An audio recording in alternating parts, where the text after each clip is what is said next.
నెలైంది ఏమైనా free bus ఇచ్చినారు, free current ఇచ్చినారు, 500కే గ్యాస్ ఇచ్చినారు. రేవంత్ రెడ్డి వాని మోకానికి ఫ్రీ బస్సు కరెంటు బిల్లు అన్ని పెట్టిందా. ఇప్పుడు కరెంట్ బిల్లు అని అర్థంది. ఒక ఫ్రీ బస్ పెట్టిండు. ఎవరు పెట్టిండు, ఎందుకు పెట్టిండు, వేస్ట్ గా పెట్టిండు. మీ ఆడోళ్ళ కోసం ఎవరు మా కాదు ఎంప్లాయీలకు పెట్టిండు. అది మా కోసం కాదు. మా ఆడవాళ్ళు ఎప్పుడు పోరు, ఎంప్లాయీల కోసం పెట్టిండు. అది ఎప్పుడు పోయేటోళ్ళు వాళ్ళు, వచ్చేటోళ్ళు వాళ్ళు. మా ఎప్పుడో 6 నెలలకు ఒకసారి పోతుంది. మొన్న నా బిడ్డ కాలేజీలో ఉన్నది, 2 గంటలకు ఎక్కిన బస్సు 6-7 అయింది. మడికొండ కాడ అనుకున్నారు బస్సు. ఎవరి కోసం పెట్టిండు, మా కోసానికా? నేను పెట్టమన్నా అడిగినావు మేము? రుణమాఫీ చేస్తావు, నువ్వు చేసినావు మాఫీ? ఆగస్టులో చేస్తాడట. ఎవరు? నీ మోకానికి ఇంకా చేస్తావు, నీ మోకానికి చేస్తావు. చేసినావు అంటే 3 నెలలు టైం ఇచ్చినావు. 3 నెలలు అయిపోయింది, ఇప్పుడు 5 నెలలు అయింది. నీ మోకానికి చేస్తావా? నువ్వు ఇంకా నీ మోకానికి ఇంకా వస్తావా?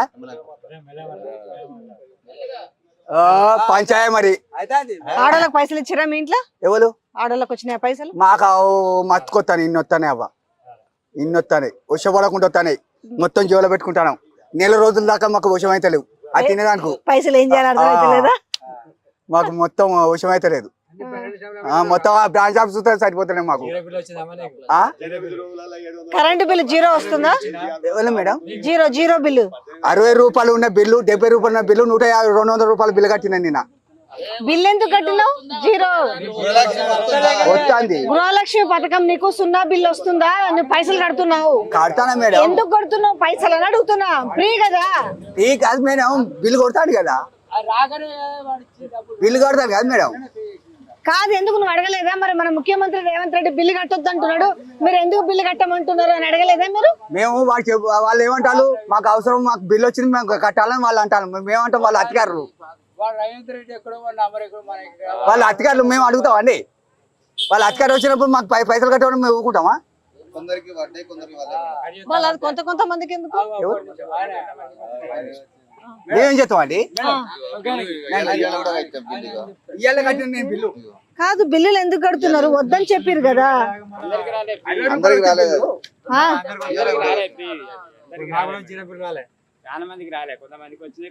ఇది బిల్లు కట్టిందా? 300 రూపాయలు కట్టొచ్చు. ఇగో డేట్ 27 కదా.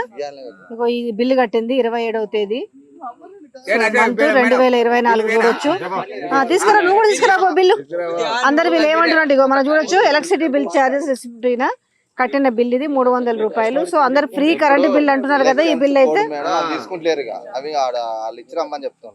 అంటే మరి ఇది ఆన్ గోయింగ్ ప్రాజెక్ట్ కదా, రాష్ట్ర వ్యాప్తంగా జీరో అన్నారు కదా. డిపార్ట్మెంట్ నడితే అక్కడ ఇచ్చిరారు. మళ్ళీ ఇవన్నీ ప్రజాపాలన దరఖాస్తు తీసుకుపోయి మళ్ళీ ఎప్పుడు వాపసులు ఇవని చెప్తాను. ఇప్పుడు ఎలక్షన్ కోడ్ కాబట్టి దాన్ని తీసుకోవట్లేదు.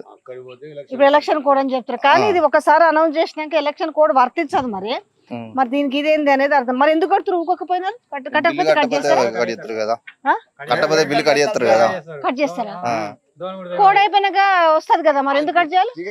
మళ్ళీ వాళ్ళని ఎందుకు ఎండాకాలం కదా, మళ్ళీ కరెంట్ లేకుండా ఇబ్బంది.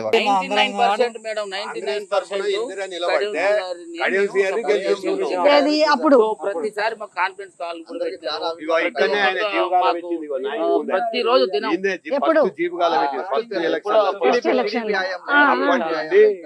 ఆయన అంటే చాలా మాకు అభిమానమే. ఇప్పుడు మా అభిమానాన్ని ఆసరా చేసుకొని నాకు మంత్రి పదవి, నాకు ఎమ్మెల్యే పదవి ఇచ్చిన, నా బిడ్డకు మంత్రి పదవి అని దప్పు కొడతాడు అన్నట్టు.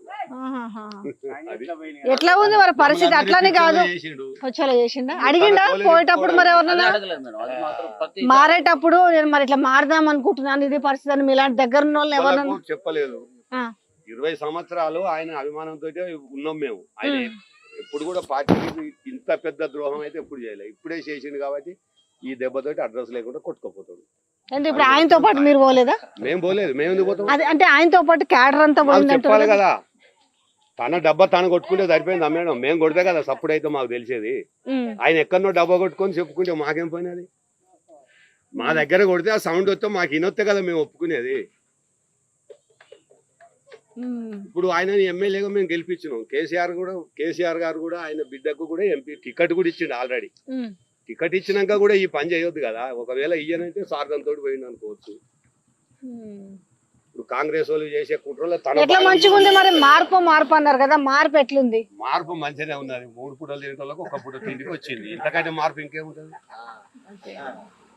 ఒక 2 ఎకరాలు ఉన్న రైతుకు 2 పసళ్ళు టాపకు ఒక 50 బస్తాలు పడితే మంచిగా తిన్నారు 3 పూటలు. ఇప్పుడు ఒక పసలు 50 బస్తాలు పండి కానీ ఈ పసలు 20 బస్తాలు కూడా పండలే. నీళ్ళకి పరిస్థితి బాగాలేదా? లేవు. మా గన్పూర్ చెరువు ఉంటే ఈ చుట్టుపక్కల చెరువులు ఇప్పుడు మత్తర్లు పోసేది. మా గన్పూర్ చెరువే ఎండిపోయింది ఇప్పుడు. అంటే ఉన్నట్టుండి ఎందుకు వచ్చింది నీళ్ళకి అంటే వాళ్ళు అదే అంటారు, ఈ కరువు కాంగ్రెస్ తెచ్చింది కాదు, ఈ కరువు అంతా కూడా కేసీఆర్ ఇచ్చిపోయిండు అని మాట్లాడుతున్నారు. కేసీఆర్ ఆనవాళ్ళు కనపడకుండా చేస్తానన్నోడు నీళ్ళు ఇవ్వకుండా అందరు ఇబ్బంది పెట్టిండు అనేది అందరి చిన్న పిల్లలకు కూడా అర్థమైంది. మళ్ళీ ఎందుకు అబద్ధాలు ఆడు మీదికెళ్ళి? రైతులకు వస్తే రైతులు అందరూ బాగుపడేటోళ్ళు. గోదావరికి నీళ్ళు వదిలి కేవలం కేసీఆర్ మీద పగతోటే రైతులందరినీ బాధ పెట్టిండు. కాబట్టి ఇవాళ రైతులందరూ తీసుకునే నిర్ణయానికి తనే బయలవుతాడు. ఇప్పుడు ఆ సానుభూతి అని అప్పుడు ఏం చేసిండు? అరచేతిలో వైకుంఠం చూపెట్టిండు, అందరిని నమ్మిండు. తన పరిస్థితి ఏందో ఇప్పుడు అందరికి అర్థమైపోయింది. ఇప్పుడు ఆయన అప్పటికంటే ఇప్పుడు 3 వంతులు చెప్పినా కూడా నమ్మే పరిస్థితి లేదు. ఆయన మాటకు విలువ ఇచ్చేటోళ్ళు కూడా లేరు. అంతే. ఇక అంటే ఒక మిస్టేక్ చేసిండా కడియం? అనవసరంగా మనకి చెప్పకుండా అట్లా కడియం తన ఇష్టానికి పోయింది తప్ప ఆయన నమ్ముకొని ఉన్న కార్యకర్తలు ఎవరిని కూడా విచారించలేదు. ఇది ఇప్పుడు ఆ కార్యకర్తలలో ఆయన బాపతోళ్ళు ఉంటారు కదా, ఆయన పోయినాను కానీ పొద్దుకు పోయి ఆయనకు కలిసి సెకండ్ ఇచ్చిన వాళ్ళు అందరు చూస్తే వీళ్ళంతా నా వాళ్ళే అనుకుంటాడు. అది తన భ్రమ. అది మార్పు అంటే కాంగ్రెస్ ప్రభుత్వంలో వచ్చిన మార్పు మాకు ఇప్పుడు రేవంత్ రెడ్డి ఒక పాట రాపించుకుంటూ అన్నొచ్చిండు ఆనాటి రోజులు తెస్తాడు అన్నాడు. వాస్తవంగా అయితే ఇప్పుడు ఈ 4 నెలల నుంచి వెళ్ళి మాకు అన్ని ఇబ్బందిగానే ఉన్నది మేడం, చాలా ఇబ్బందిగా ఉంది. 150 రూపాయలు కరెంట్ బిల్లు అయితే చాలా మందికి ఇంకా 0 రాలేదు, ఇంకా కొంతమందికి ఆ మధ్యలోనే ఉందని అంటున్నారు. తర్వాత ఈ బస్సు కూడా మాకు కొంచెం ఇబ్బందికరంగానే ఉంది. మా పిల్లలు ఇప్పుడు మా బాబు కాలేజ్ మేడం, ఇప్పుడు వరంగల్ కు మా అబ్బాయి కాలేజ్ చేస్తున్నాడు. నేను బస్ పాస్ తీసుకున్నా. అసలు వాడు వెళ్ళి వచ్చేటప్పుడు నాన్న నరకం కనపడుతుంది అంటున్నాడు. ఫ్రీగా పోయేవాడు ఎప్పుడైతే ఇది స్టార్ట్ అయిందో నేను నిలబడడానికి కూడా ఇబ్బందిగా ఉందని అంటున్నారు. సో అందులో కొంత నా అభిప్రాయం అయితే కొంచెం ఏజ్డ్ అయినా పెట్టినా బాగుండు. అందరికి ఫ్రీ అంటే ఇది పెద్ద కష్టం. ఇలా ఇది వాళ్ళు ఏం చేసిరంటే అది ఒకటే ఫ్రీగా తొందరగా వీళ్ళ ఏదో ఆడోళ్ళ కోసము ఫ్రీగా పెట్టారు. ఏమొద్దు అది ఇది మాకు ఆ స్కీమ్ తీసేసినా కూడా మాకు నష్టం లేదు. దాని గురించి ఎవరు కూడా పాపం ఆడవాళ్ళు కూడా దాన్ని సపోర్ట్ చేయట్లేదు మేడం. అది మనకు అవసరం లేదు. ఇంకోటి ఆ 4,000 పింఛన్ డబ్బులు వస్తున్నారు. 4,000 పింఛన్ డబ్బులు, 6,000 పింఛన్ డబ్బులు. ఆయన నిన్న మాట్లాడిండు కదా, ఎవరు హరీష్ రావు వెళ్ళి నేను రాజీనామా చేస్తా అంటే, నువ్వు రాజీనామా పత్రంలో ఒక రైతు బీమా అదే రైతు రుణమాఫీ కాకుండా నువ్వు ఎందుకు ఒక సీస పద్యం రాసుకోవచ్చు అంటే ఆయన ఇచ్చిన హామీలను ఆయన పద్యాలతో పోలుస్తున్నాడు. అర్థమైందా మీకు? ఆయన ఇవన్నీ నువ్వు ఇస్తే నేను అర్థమైందా? సీసపద్యం రాసుకొచ్చినావు అని అంటే ఇచ్చి అందులో ఉన్నాయి ఏమున్నాయి? ఆ సీసపద్యాలు అన్న దాంట్లో ఏమున్నాయి? రుణమాఫీతో పాటుగా మహిళలకు 2,500 రూపాయలు ఉంది. కళ్యాణ లక్ష్మి తులం బంగారం ఉంది. విద్యార్థులకు విద్యా భరోసా కార్డు ఉంది. సో చాలా ఉన్నాయి. కౌలు రైతులు ఉన్నారు, రైతు కూలీలు ఉన్నారు. ఇవన్నీ వాళ్ళు చెప్పినాయి. ఆయన ఏం చెప్పిండు? ఆయన ఆ మాటల్ని ఆయన అంత చులకన చేసి మాట్లాడిండు అనే మాట నిన్న మనం చూస్తూ ఉన్నాము. సో ఈ నేపథ్యంలో ప్రజలు మీరనే కాదు, వరంగల్ జిల్లా వాస్తవ్యులే కాదు, అంటే చాలా జిల్లాల్లో కూడా ఇదే పరిస్థితి ఉంది. అసలు ఏమనుకుంటున్నారు జనాలు నిజంగానే? దాని మీదనే మేము కూడా అడగడం జరిగింది అన్నట్టు. అంటే మార్పు అన్నారు కదా, మార్పు మీకు ఏ విధంగా మంచి చేకూర్చింది అనేది అవుట్ రైట్గా ఏ పార్టీలు ఉన్నా ఏ ప్రభుత్వాలు ఉన్నా పేద ప్రజలకు మేలు జరగాలని ఎవరైనా కోరుకునేది. ఏమో పెద్ద మనిషి అంతేనా? విన్నామని చెప్పింది అర్థమవుతుందా? అయిందా? ఆయన వీళ్ళు తెలివిగా ఏం చేసిరంటే మీకు ఒకటి క్లియర్ గా చెప్తా, మీరు చెప్పండి. ఆయన ఏమంటున్నారు? నిన్న కూడా మన ముఖ్యమంత్రి 6 గ్యారంటీల్లో 5 చేసినామన్నారు. 6 గ్యారంటీల్లో 13 అంశాలు ఉన్నాయి. 13 అంశాలలో ఉత్తుత్తిగా తూతు మంత్రంగా చేసినాయి. ఫ్రీ బస్సు 4 చేసినామని చెప్పుకుంటున్నాడు. అందులో 1 బస్సు, 2 కరెంటు బిల్లు, 3 ఆరోగ్యశ్రీ 5 లక్షలకు 10 లక్షలు పెంచినాము, 4 గ్యాస్.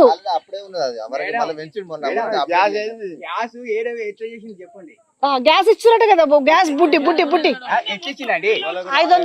ఎట్లా 500 ఇచ్చిండు? నేను 1000 రూపాయలు కడితే నువ్వు బ్యాంకులో నాకు ఉంటది ఒకటి నిండండి అకౌంట్ ఉన్నది, నా బ్యాంకులో ఉంటది. నువ్వు నాకు బ్యాంకులో వేసుడు ఎందుకు? నాకు చెయ్యి, డైరెక్ట్ ఏమైనా ఉంటే చెయ్యి.